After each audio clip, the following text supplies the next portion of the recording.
ஓம் சாய்ராம்.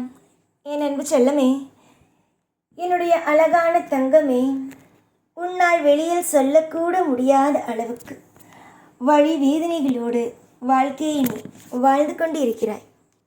சிலரால் சில விஷயத்தை வெளியில் சொல்ல முடியும், சிலரால் சில விஷயங்களை வெளியில் காட்டிக்கொள்ளக்கூட முடியாது. அப்படிப்பட்ட வழி வேதனைகளோடெல்லாம் நீ வாழ்ந்து கொண்டு தான் இருக்கிறாய். இப்பொழுது நான் எது சொன்னாலுமே வெறும் ஆறுதலுக்காகவே சொல்கிறேன் என்பது உனக்கு தோன்றும். ஆனால் நான் மட்டும் சொல்வேன். நான் எப்பொழுது வாக்கு கொடுத்தாலும் சரி, அது ஆறுதலுக்கானதல்ல, ஒரு வெளிச்சத்திற்கானது. அதாவது யாராவது ஒரு நபர், இப்பொழுது நீயே என்று வைத்துக்கொள், ஒரு இறுக்கமான ஒரு சூழ்நிலையில் இருக்கும் பொழுது யாராவது வந்து ஒரு ஆறுதலாக ஒரு வார்த்தையை சொல்லிவிட மாட்டார்களா? நல்லது நடக்காதா? வாழ்க்கையில் ஒரு மாற்றங்கள் அமைந்து விடாதா என்ற ஒரு எண்ணம் தோன்றும். அதே மாதிரி தான் அந்த நேரத்தில் வந்து சொல்லும் வார்த்தைகள் அவ்வளவு மனதுக்கு ஒரு குளிர்மையாக இருக்கும். அதனால் தான் நீ நினைக்கிறாய் அப்பப்போ உள்ள விஷயத்திற்கு சாய் சொல்கிறார் என்று. ஆனால் இந்த சாய் அப்படிப்பட்டவன் அல்ல. மனதை தெளிவாக்குபவன். எதுவாக இருந்தாலும் அழுக்குகளை வெளியே எடுப்பவன். அப்படி ஒவ்வொரு அழுக்குகளையும் உன்னுடைய வாழ்க்கையிலிருந்து எடுக்க வேண்டும், நல்ல சுபத்துவத்தை கொடுக்க வேண்டும் என்று நினைக்கும் நான் உன்னை எப்படி கஷ்டப்படுத்துவேன்? அதை முதலில் சொல். கஷ்டம் என்ற ஒன்றை முதலில் நான் படுத்துவேனா? அதற்கு இடத்தை நான் கொடுப்பேனா?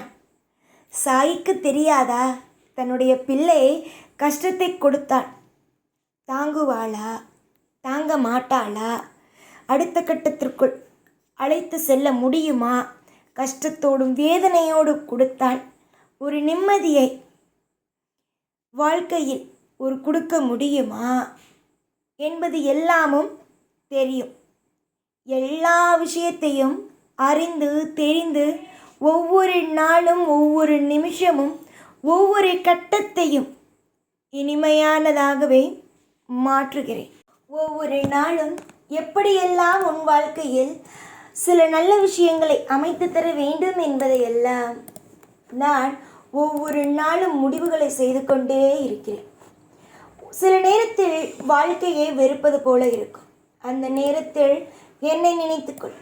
சாய் ஒரு தெய்வமாக இருந்து சாய் ஒவ்வொரு விஷயத்தையும் தாண்டித்தான் வந்தார். தெய்வத்திற்கே இவ்வளவு சோதனைகளையும் வேதனைகளையும் இந்த காலம் கொடுத்தது. இந்த காலம் எல்லாருக்கும் எல்லா விஷயத்தையும் கொடுக்கும். அதிலிருந்து மீண்டுதான் வர வேண்டும் என்பதை நீயாகவே முடிவு செய்து கொள்ள வேண்டும். தெய்வமாக இருந்த எனக்கே பல சோதனைகளை கொடுத்த இந்த காலம் உன்னை மட்டும் என்ன விட்டு வைக்குமா? அதனால் எல்லாமும் மாறும். எல்லா விதமான வலி வேதனைகளையுமே நான் சீரடியில் அனுபவித்தேன். ஆனாலும் எல்லா விஷயங்களையும் நான் மற்றவர்களுக்கும் புரிய வைத்தேன். எதையும் எப்பொழுதும் எல்லா காலத்திலேயும் யாருக்கும் தீங்கு செய்ய வேண்டும் என்றதை நான் நினைக்கக்கூடவில்லை. சரிதானே சொல்வது? தீங்குகள் செய்ய வேண்டும், வாழ்க்கையில் ஒவ்வொன்றையும் அனுபவிக்க வேண்டும். என்னை பேசினார்கள், இவர்கள் இப்படி இருக்க வேண்டும், அப்படி இருக்க வேண்டும் என்பதை நான் யோசிக்க கூட இல்லை. ஒன்றே ஒன்று மட்டுமே, ஒவ்வொரு விஷயத்தையும் ஒவ்வொரு நொடியையும் எவ்வளவு இன்பமாக எவ்வளவு சந்தோஷமாக மாற்றி கொடுக்க என்னால் முடியுமோ அவ்வளவு சந்தோஷத்தையும் இன்பத்தையும் மாற்றி கொடுப்பேன். என்னுடைய தங்க பிள்ளைகள் நீங்கள். உங்களுக்கு நான் துரோகங்கள் என்ற ஒன்றை செய்வது இல்லை. உங்களுடைய வாழ்க்கையில் உங்களை கஷ்டப்படுத்தவும் என் மனம் வராது. நிம்மதியை கொள்ளுங்கள். மனதுக்குள் தெய்வம் உண்டு, தெய்வம் உண்டு, எல்லா விஷயத்திலேயும் அற்புதம் உண்டு, அதிசயத்தை நம்முடைய தெய்வம் நமக்காக செய்து கொடுக்கும் என்று நம்புங்கள். நீங்கள் நம்புவதற்கு எல்லா விதத்திலும் நான் என்னென்ன உதவிகளை செய்து உங்கள் எப்படியெல்லாம் திருப்தியாக அமைத்து தர முடியுமோ அப்படி அமைத்து நானும் தருகிறேன். வெறுப்புகள் வாழ்க்கையில் ஒவ்வொரு நாளும் வெறுப்புகள் வாழ்க்கையை உற்று பார்க்க பார்க்க வந்து கொண்டுதான் இருக்கும். ஆனால் அந்த வெறுப்புகளை எல்லாம் மனதுக்குள் வைத்திருக்காமல் எல்லா விஷயத்தையும் நாம் சரி செய்வோம், நாம் வணங்கும் தெய்வம் சரி செய்யும் என்ற நம்பிக்கையில் ஓட ஆரம்பித்தால் உங்களால் முடியாதது என்பது இவ்வுலகில் இல்லை என்பது போலவே ஆகிவிடும். புரிந்ததா? எப்பொழுதுமே உன்னுடைய வாழ்க்கையில் ஒவ்வொரு விஷயத்திலேயும் நான் துணை இருப்பேன். என்னை நீங்கள் தாய், தந்தை, சகோதரன், ஒரு தோழன், இல்லை சிவன், பெருமாள், விஷ்ணு, பிரம்மா, இப்படி எப்படி நீங்கள் என்னை பார்க்கிறீர்களோ அப்படியே நான் உங்களுக்கு காட்சி கொடுப்பேன். என்னுடைய பிள்ளைகளுக்கு எது இஷ்டமோ அதுதான் என்னுடைய இஷ்டமோ. நிறைய பேர் சொல்லலாம், சாய் செய்வாரா, சாய் நமக்கு பிடித்தது போல அமைத்து தருவாரா என்று. சாய் சொல்கிறேன், தன்னுடைய பிள்ளைக்கு எது இஷ்டமோ, தன்னுடைய பிள்ளைக்கு எது பிடிக்குமோ அது மட்டுமே தான் இந்த சாயிடமிருந்து கிடைக்கும். சாய்க்கு பல வழிகள் உண்டு, பல வழிகள் தெரியும். அதாவது உன்னை எந்த பாதையில், எந்த நேரத்தில், எப்படி அழைத்து சென்றால் முன்னுக்கு வருவாய், எப்படிப்பட்ட விஷயங்களை கொடுத்தால் நீ நிம்மதியாகவே உன்னுடைய வாழ்க்கையில் நீ வாழுவாய், எதை கொடுத்து உன்னுடைய வாழ்க்கையில் உனக்கு திருப்தியை கொடுக்க முடியும், இப்படி எல்லாமும் எனக்கு தெரியும். எல்லா காரணமும், எல்லா விதமான சுபத்துவமான விஷயங்களும் எனக்கு தெரியும். வெறுப்பாகத்தானே இருக்கிறது, எல்லாமும் வெறுப்பாகத்தானே இருக்கிறது, எல்லாமும் வாழ்க்கையில் கஷ்டமாகத்தானே இருக்கிறது.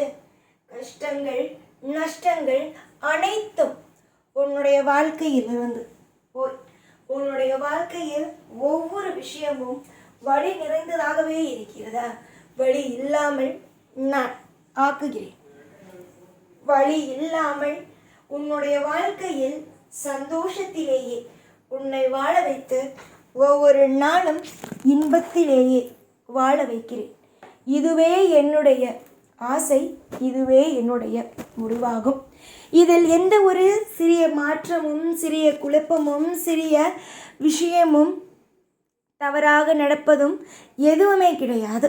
எல்லாமும் தெளிவாக திட்டம் போட்டு வைத்திருக்கிறேன். எல்லாமும் தெளிவாகவே நடக்கும். இனிமேல் வாழ்வில் எல்லாம் நல்லதே நடக்கும். சகல ஐஸ்வர்யத்தையும், சகலவிதமான அற்புதத்தையும், அதிசயத்தையும் பெறுவது உறுதி. இனிமேலாவது எல்லா விஷயத்தையும் புரிந்து கொள், எல்லா விஷயத்தையும் தெரிந்து கொள். எல்லாமும் உனக்கு சாதகமாகவே நடக்கும் என்பதையே நம்பு. நீ செய்யும் காரியம் இன்று வேண்டுமானால் எல்லாமும் உனக்கு கவலையாகவே இருக்கலாம். ஆனால் கூடிய சீக்கிரம் எல்லாம் மாறும். எப்பொழுதும் எல்லா நாளும் உன் கூடவே இருந்து உன்னை வாழ வைத்து அழகு பார்ப்பேன். இந்த சாய்நான். ஓம் சாய்ராம்.